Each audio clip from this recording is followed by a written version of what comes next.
La déclaration de la guerre, c'est ce que le peuple attendait. Tobunda sikoyo.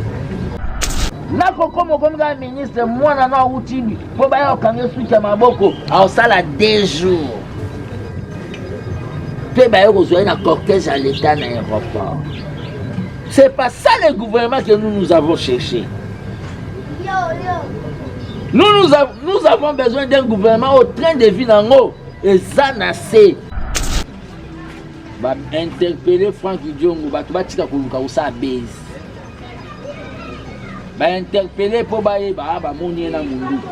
Toi na Texas té. Batunde bazana na minito, ils cherchent tous les moyens pour salir le pouvoir. Même dans le pouvoir, on a vu ces APMB, noir moins à côté. Nous sommes des socialistes. On n'a pas besoin d'un gouvernement de gabégie. Mais c'est le président de la République, c'est le gouvernement. Si ça échoue, tout va en bilan.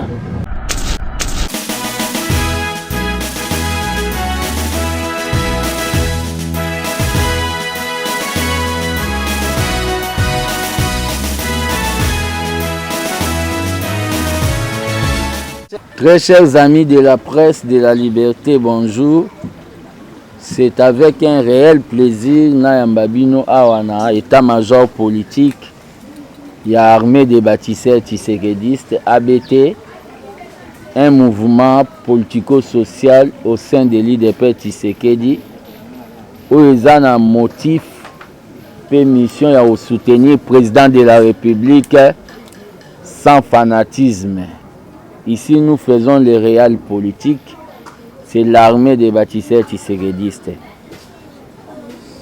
Dans la communication, je vais développer un point belé par rapport à l'actualité et par rapport à mon très cher parti politique, OESA, l'Union pour la démocratie et le progrès social, UDPS. S'il vous plaît, ne me déconnectez pas.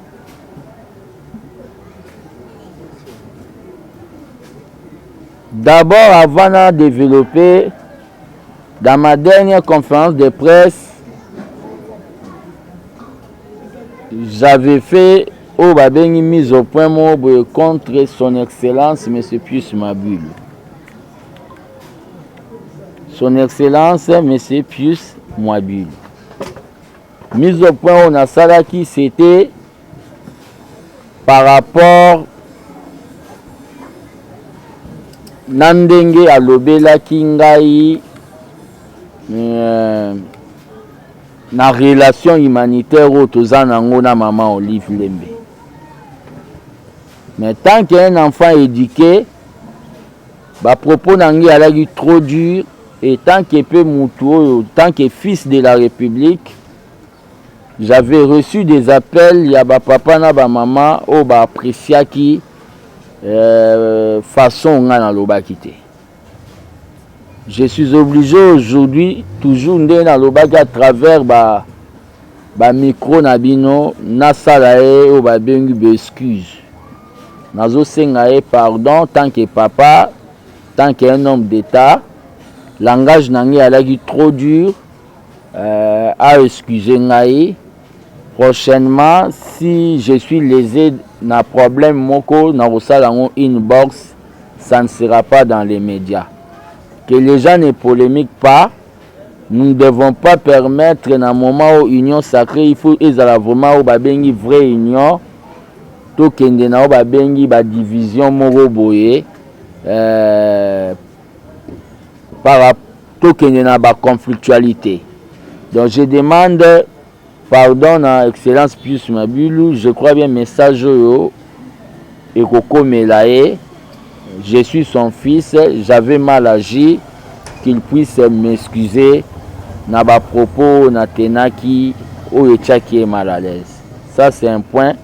Ce sont des hommes matures qui savent se raviser, qui ne sont pas statiques, qui demandent pardon parce que le pardon libère. Deuxième point, on a redéveloppé et on était obligé, j'étais obligé de demander pardon et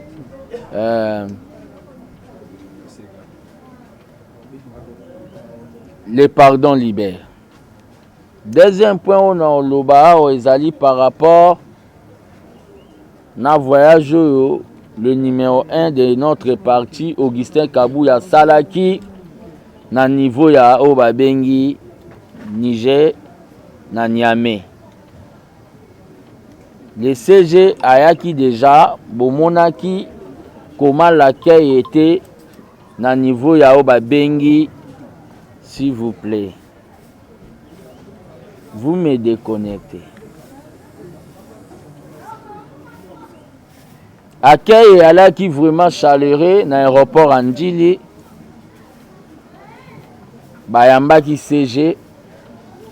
Toyambaki ye. Motif à voyage ya CG dans niveau ya Niamey. Ezalaki d'abord ya okendeko bete la international socialiste, c'était si agression autoza victime. Abetela bango c'était si agression autoza victime.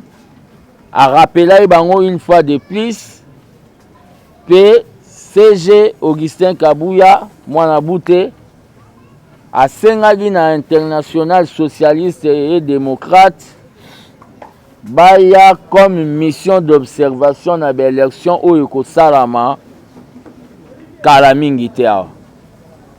Il y a des gens au baolo bakebiso IDPS tozobanga l'élection tolingi l'élection te, mais le numéro 1 de notre parti, le vice-président de l'international socialiste, est allé lui-même demander na ba parti ami na biso international socialiste baya oyo ko observer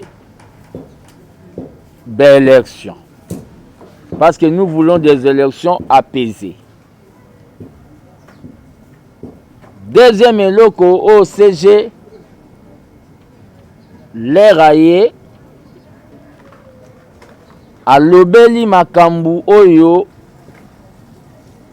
d'autres hommes politiques, bazo sala, pe ba propos ba komikoloba. Dans le cas ya M. Olengankoy. M. Joseph Olengankoy, c'est mon vieux. Mais il y a des choses oyo, quand nous devons dire ça en politique, il faut tourner langue plusieurs fois. M. Joseph Olengankoy traite notre pouvoir de tribaliste. Je ne sais pas. Il traite notre pouvoir de tribaliste un pouvoir tribal. C'est-à-dire, il prétend que notre pouvoir, c'est un pouvoir de Kassaïens. Je vais tout simplement répliquer dans M. Olengankoy ceci. Quand il traite notre pouvoir,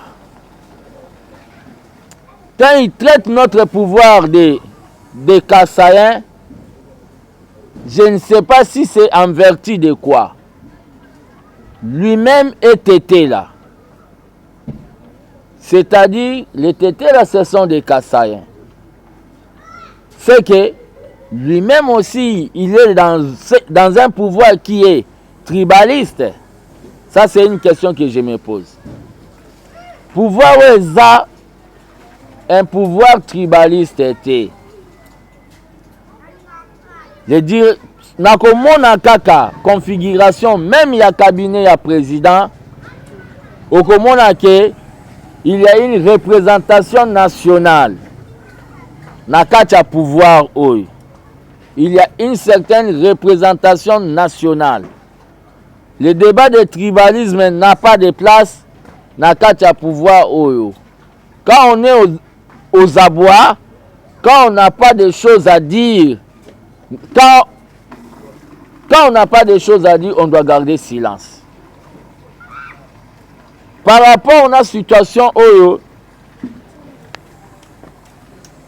Batu bazoleka na niveau ya ba chaîne. Je suis encore na point ya o babengi parti na biso. UDPS. Batu bazoleka bazoloba congrès. Je dis ça tant que gardien du temple, tant qu'un combattant, un combattant oyo dès le bas âge, azana histoire à parti. Bato bazoleka baloba mamba congrès, ce sont babengi des hommes maudits par les sphinx Tshisekedi. Je dois vous révéler ça aujourd'hui. Bato bazosenga congrès, ce sont des gens qui batelemelaka le père Etienne Tshisekedi. Na 2013 l'air anomaka Mavungu comme secrétaire général. Bango baleka babi ke Mavungu aza incompétent. Batuwane eza banani. Batuwane eza babengi Victor Wanja azalaka na Lukunga. Batuwane eza banani. Batuwane eza Apollinaire Panzu azalaka na Funa. Batuwane eza banani. Batuwane eza Pierre Bandu azalaka na Changu. Pe na moko o babengi bwana wa bwana yende wana ko expliquer bino ke koma baza modi. Batuane batelemela le père au moment pe sa confiance et pas Mavungu. Le père a bengana bango na parti, a modisaka bango. Batuana moko na bango babengi bwana wa bwana. Bango tu bakendai na eloko moko mubaka sala na niveau ya Kanrish. Soki IDPS peuple. Bakendaka kuna bazalaka encadré na mama moko komone Albertine. Mama na meeting ya martyr ya le père. Bambongo tochaka ya ko soutenir candidature. Azwaka ngwa koma na niveau ya victoire alobi ba brakaka e. Le père a retiré confiance à Bengana. Yenda comme secrétaire général à partir à Moubak. Batouan bazo babengi ba papa maudit. Bangonde lelo ba senga congrès. Biso tosi tokendaki na babengi na Kisantu. Na Kisantu tokotaki na convention démocratique. Oyo remplacer congrès. Tosi to vota fati comme candidat na biso. Na congrès bazo linga bakota ndenge boyokaki bango balekaki na ba radio po ba voter quel président de nuit to ya Kindoki. Batuana bazimbongo ba côté ya ba uranium. Bazimbongo ba côté ya o babengi Bukangalonzo. Na idée ba changise o babengi ligne politique ya parti na biso. Yango ne to beta sete. Moko babengi bwana wa bwana. Ye akosela président Félix nde aboma Etienne Tshisekedi papa na ye. Asala faux témoignage po akendala na Tibala na 2017. Yenda lobake président Félix aboma papa na ye na maman Marthe. Ce sont des enfants maudits. Po ba na yebisa na bato bazolanda siko. IDP c'est un parti où ils ont le fondement ya makila ya ba martyr. Batouana baya basenga président Félix pardon. Président Félix ayoka bango alobi bozela na rozong sabino na parti. Lokola ye motema kolimbisa etonda ye. Mais bavandi boye lobi président Félix dans quelques jours président Félix a comme président de la République. Moyen a signé sous ba document na compte IDP Cezala quitté. Baye ko kende pas Jean-Marc Kabound. Kabound pa yebisi bango bozela. Na kotala kana bino bozonga na parti. Bavandi boye Kabound bubu tombokele asali ligablo na ye ya o babengi ya Kingabwa. Baye koya epa Augustin Kabou ya mwana bute. Augustin Kabou ya tali lecture alobi comment na fatie simbite na Kabound simbite. Bato baye pananga alobi non na kozwa décision te. Batu wana po balimbisa ma ifo bake na mozole ko senga bolimbisi. Bangonde bazolinga babenga congrès. Congrès pour aller faire quoi? Ce sont des sorciers politiques du jour. Oh bazolinga ba menacer babengi stabilité ya parti présidentiel. Yangonde tozolo baboy. Tozo pesa communication poto avertir bana na bango. bapapa na bango lokola baolinga basimba parti oyo peuple congolais aza nango na confiance bakoriske batika bango baorphelin na baorpheline. Nous n'allons pas permettre que moto aya recréer des ordres na kati ya parti présidentiel ou bien tambola likolo ya o babengi nzoto na biso. Nous nous sommes décidés comme ça. Augustin Kabouya a déjà rassemblé au babengi les hommes forts de l'IDPS pour sa président deuxième mandat. Nous ne voulons pas du désordre. Au babi que la discipline c'est la mère des armées. Donc nous ne voulons pas banana bango ba epsa ba papa bango ba créer ba cop. Ce sont des moribonds politiques. Ce sont babengi ba pensionnés politiques. Bazana souffleté. Nous savons bateau bazana sima bango qui sont derrière et eza iranium na Bukanga Lonzo. Waneza par rapport na makambu oyo tali ya UDPS.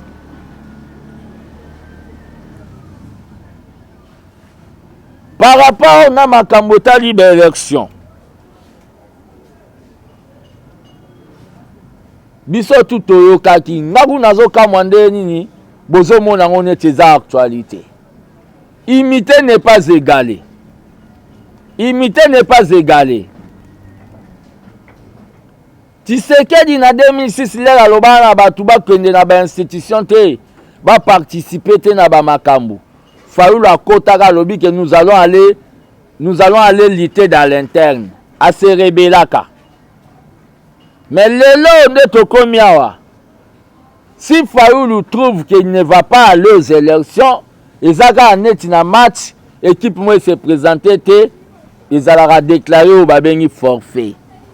Fayoulou vient de prouver devant l'opinion nationale et internationale que qui président Eli na yo alobakana ezalaka o babengi na ba lumière ya batu misusu ya Jean-Pierre Mbemba ya Moïse Katumbi ya Matungulu ya Muzitu. Lui-même Fayoulou aza o babengi coquille vide. Il vient de le prouver que aza o babengi politiquement coquille vide. Les chiens à boire la caravane passent. Et la politique des chaises vides ne paye pas. Fayoulou est en train d'appeler Bataba Sadek. Il veut nous amener dans un terrain à Obabengi. Négociation. Il n'y aura pas de négociation. Nous allons tout droit aux élections. Pour votre information, tant que gardien du temple, bientôt déjà, émission OET, Kaka Image, projet de société à Fati. Na 2018. Émission candidat favori. Nazo zongelango na cadre et permettre côté KO babengi image ya ba député ya IDPS pe côté KO babengi ba réalisation mokonzambo kasali émission candidat favori ezo zonga. À part ça lisusu poto la kisanga batu que nous sommes prêts pour les élections. Nous n'allons pas faire les élections avec oyo balobi ba billet de banque. Qu'est-ce à l'État? Le chef du parti Augustin Kabouya, est en train, va lancer bientôt opération $1 pour Fati, deuxième mandat. Opération $1 pour Fati D. C'est-à-dire, nous allons soutenir le président de la République pour Azala redevable vis-à-vis Nabiso. C'est-à-dire, Fati n'ira pas faire campagne na mbongo na emoko akosala la campagne na ba $1 à ba combattant bo préparer de ba $1 na bino. Nous sommes prêts, nous sommes en train de yakovandi sa arsenal o babengi arsenal électoral na cadre to réussir. Combattant tozo vivre lelo na Congo opposition moboye. On a benga le col album à Kofi opposition Zanga Kombo. Bozolo baboza ba 4 opposants mais Moussou Salobe okende te ba misu balobi ba okende. Quel est le discours ba okende pesa na meeting na ba ok sala no. Discours multicolore. Et vous voyez, Fayoulou, tant que usurpateur, il fait la déclaration au nom de Lamuka au moment où professeur Kalele Ndazao Babengi, président en exercice ou coordonnateur Yalamuka. Mais Fayoulou s'interpose pour donner une ligne. Parce qu'il n'a pas l'argent. Hôtel Batouba Kotara sous Stéphane House. Il n'a pas l'argent, il n'a pas les moyens de sa politique à jeter éponge. Nous, l'UDPS, nous sommes prêts pour les élections. Pona makambo bazolo baneti ya ba Franki Diongo. Makambu ya ba opposant. Biso tobuna na régime ya FCC PPRD awa. Mais je n'ai jamais marché avec armes. Habitude wana oyo komi, les gens ont des armes. To komi na Texas, to komi wapi. Est-ce que dans la période ya Kabila, vous avez vu Batou, opposants, Bisso, avec des armes, nous luttons. C'est Dieu qui nous protégeait. Pourquoi les gens, il faut pas comme on a des armes. Ideni bazana on a kachiwana. Même si c'est autorisé. L'État, c'est l'État. Ceux qui va trouver une arme, vous devez justifier, placer vos huiles. Mais Makambo bazolo balisous. Que ça acharnement. Ça nous étonne. Le canet ya Matata Mponyo. Matata Mponyo, on a appelé ça solution. Omoni makambo ya bancalisation, généralisation. Omoni makambo ya bancalisation. Nabukanga Lonzo. Matata Mponyo ko échappé te. Ozalaki na Niamey olobaki oye awa mpona ko affronter justice. Sikoyo lelo balobi na yo comme ko s'acharner na o babengi Bahati professeur Bahati. Que azolinga sala. Matata Mponyo politiquement vraiment ndenge zana. Yoko kani na professeur Bahati. Politiquement. Na bien mal akite, na mbongo ko détourner te. Yoko kani na professeur Bahati. Acharnement comme le cola de l'eau à boire. Même dans des vieilles démocraties. Tout le monde dans la vieille démocratie, Alain Juppé baza interpellé. Tout le monde dans la vieille démocratie dans le Brésil, président sortant Bolsonaro a interpellé. Tout le monde dans la vieille démocratie, Sarkozy a interpellé. Tout le monde dans la vieille démocratie, Trump a interpellé. Awa soki ba interpellé Moutou. Et comme il acharnement. Moya sikaboeli bisangwana. Dans bati camion laisser aller, to salo babengi, bati ka laisser aller, mutata mwana munduki, neti to na Texas, dans bati ka laisser aller. Par rapport à la rentrée politique, il y a président honoraire Kabila.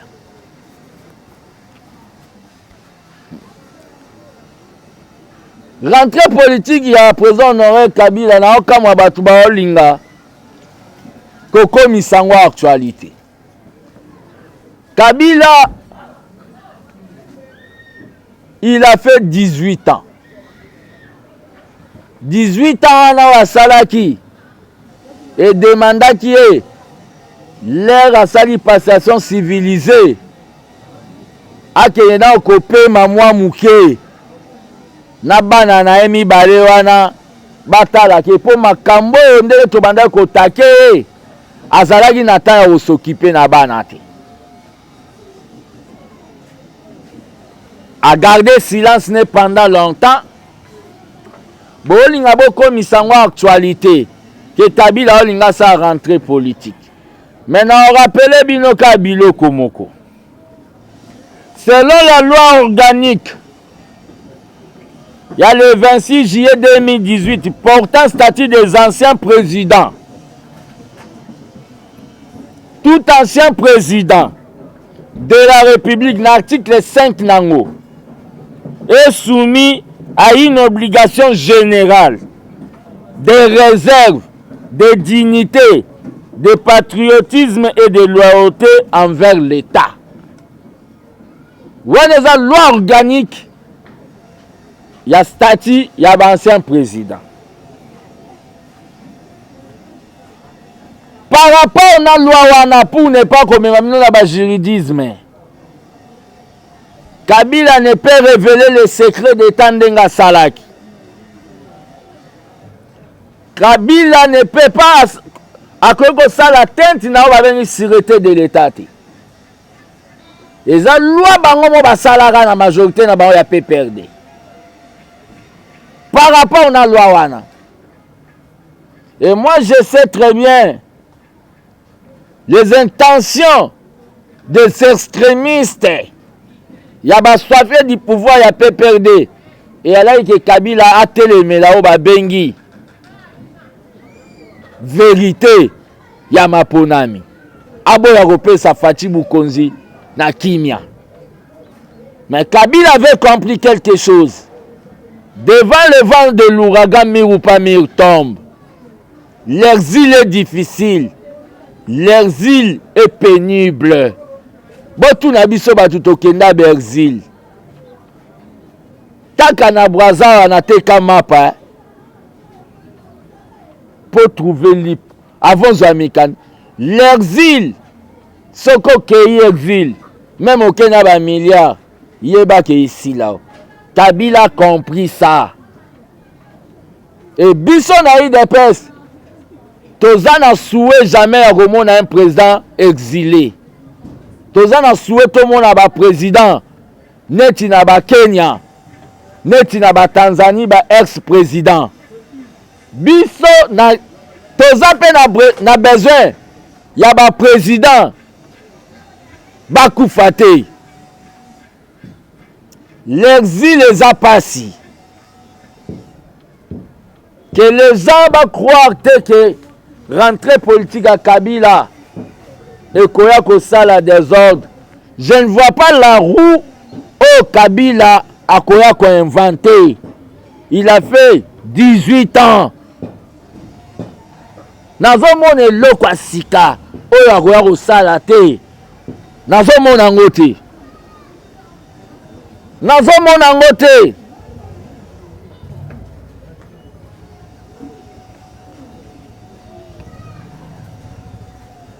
C'est son droit à Rosalo va venir rentrer politique.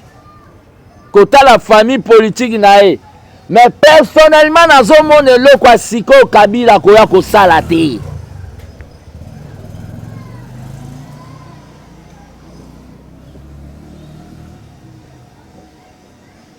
Nous attendons rentrer politique nae. Pour tout le monde ba opposant tout bazabana. Bisope machine usine à politique. Tozo la rentrée politique à Kabila. Poto salo babengi jeu politique. Pour eux, tout le monde baza bana maternelle ba okokate. L'IDPS n'a pas peur de la rentrée politique à Joseph Kabila. Avant la silisa point oyo. Bino bato bozala na lola, c'est-à-dire bato bozala na cité de Loya. Bana o président prometaki na Beni. Basi baye Kinshasa ombala na mbala. Bana wana basi baye Kinshasa ombala na mbala. Bozo tshela bango ba poto ba mona président. Président za mokonzi aza na makambo ebele. Botika président akutana na bana wana pas prometaki bango. Botika kindoki.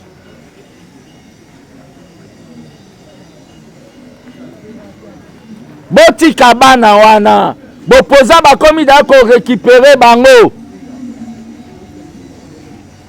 Bopoza bakomi da ko récupérer bango.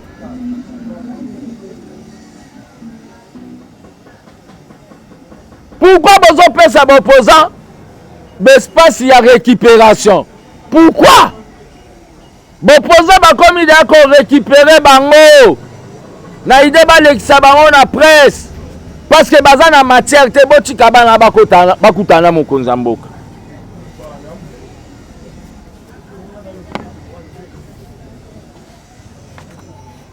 La rentrée politique de M. Kabila ne nous inquiète pas. Bato baza na face na biso comme ba opposant. Ba bandi kala makambu ya marcha ba kokite. Ba ke sitting na seni. Ba journaliste ba lekai bango ne belé ba mema soki 25 personnes sonini. Bango mo balembi na makambu na bango ya ba sitting na seni. Lelo ba okoka pas même kocha libaya na musicien ferré. Bopposant. Bozo reporter pour musicien moi ache concert. IDPS mbula kutu to banga ngote to reportate. Mais bino 4 opposants, musicien moko ferré akobeta bo reporter. Boza vraiment faible balembele. 4 opposants. Musicien moko. Abangisi bino bo reporter. Pe bozo linga boya boko c'est la Gentini Ngobila que azo linga produit. Yenda zo produit bako. Depuis quand Gentini Ngobila comme producteur. Pourquoi boza na mensonge boy? Pourquoi vous mentez, vous, les soi-disant opposants, opposition Zanga Kombo? Pourquoi vous mentez comme vous respirez? Pourquoi? Pekatumbi, Fayoulou, Naïb Samuel Loro Moro, na délice sang. Au moins, ma ramène zo simba te poigne depuis ma tata tamponio. Depuis ma tata tamponio yé na ma ramène bo moi ma ramène zo simba te. Ake na Ituri kuna 20 personnes. Boke na seni 20 personnes. Oh badui ekoyaki na kati ya voiture na ye. Amemeli bino mensonge. E simbate. Na mitingo bosa kuna. Boza babengi na divergence d'opinion. Mutazo mususu alobi akokende te. Ami déclaré forfait ba misu babi bakokende. Siko bokotelema liboso ya ba base na bino po boloba quel genre de discours? Opposition Zanga Kombo. C'était ça, ma communication d'aujourd'hui. L'IDPS est stable. L'IDPS prépare les élections. Combattants préparés déjà $1 nao ou plus pour na fatiguer. Pe kalate. Tozo lancé arsenal électoral Nabiso. Émission candidat favori pour na ko lakisa ba réalisation o mokonzi mboka sali na Congo mobimba pe ko salo ba bengi marketing ya ba député na biso na ko komo comme ministre mwana na utibi po ba yo kange suki ya maboko a sala 2 jours pe ba yo ko zoya na cortège à l'état na aéroport. C'est pas ça le gouvernement que nous avons cherché. Nous avons besoin d'un gouvernement au train de vie en haut. Et ça, c'est le modèle, il y a Thomas Sankara. Au ministre Banda Otamou Aba Peugeot. Nous sommes des socialistes.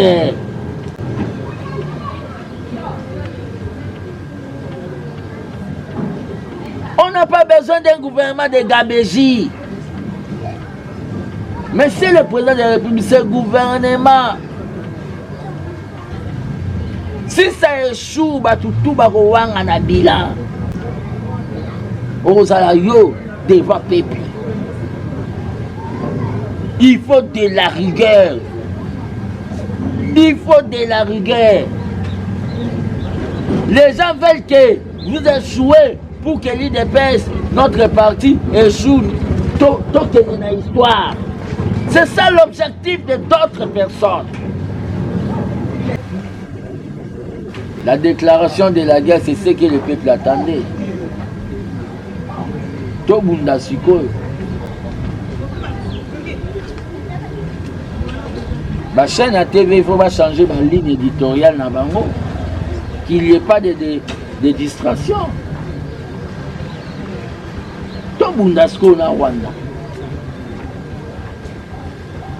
Tout comme un état de guerre. Et dans un état de guerre, il y a une discipline. Tu ne peux pas passer à la télé pour dire de n'importe quoi ou déstabiliser le moral, il y a paix. À l'Ukraine, les opposants ne passent pas pour combattre le président. Tu ne peux pas. Nous sommes maintenant dans un état de guerre.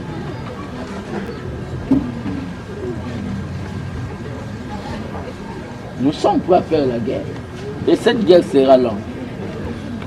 On termine. Pona bangana. Nana nyongwana. Pena nyangwa ko ya obomanga o nzamba autorisé. Bongane na zabo même so betinga masasi so nzamba loba ke na okufa na ngate obobeta boye ko lekana ngo. Na obangani. Ba interpeller Franck Diongo batu batika koluka usa base. Ba interpeller po baye ba moni na mundu. Toi na Texas State. Ba interpeller ba vérifier document peut-être ba zoga ba mesure conservatoire par rapport on a ba ben autorisation de port d'armes. Peut-être Batunde Bazana, na minito, il cherche tous les moyens pour salir le pouvoir. Même dans le pouvoir, on a vu ces APMB, on a vu les noirs, moins à côté.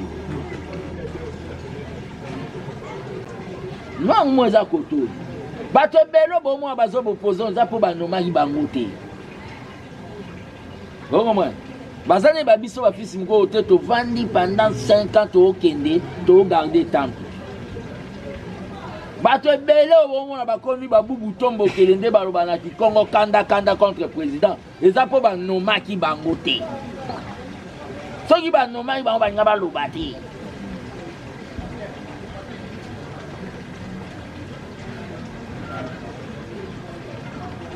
Kabila ça a rentré politique, n'importe quoi ça jeu politique à bien. Oh tout baba na maternelle, ba tchana ndbolo. Bato ba obanga même comme ça la fara na faire musicien. Ba reporter meeting pour na obanga faire.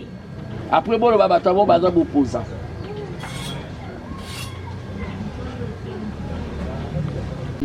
Pona bangana. Na nyongwana. Pena nyangwa ko ya obomanga o nzamba autorisé.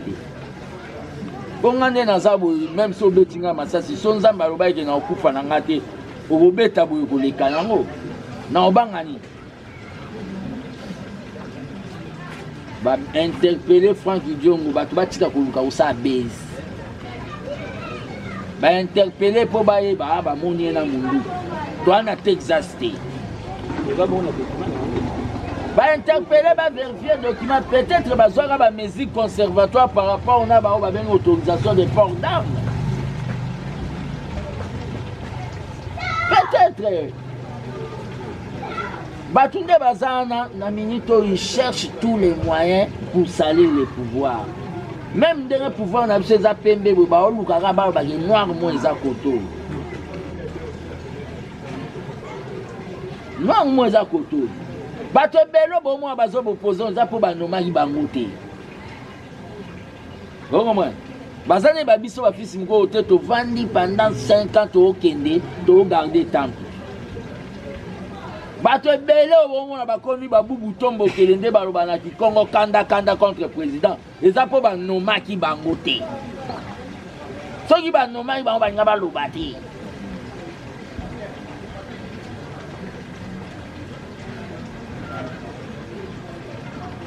Kabila ça a rentré politique, n'importe quoi ça jeu politique à bien. Oh tout baba na maternelle, ba tchana ndbolo.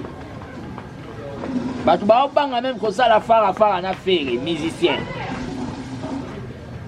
Ba reporter meeting pour na obanga faire. Après bolo ba bato ba baza opposant.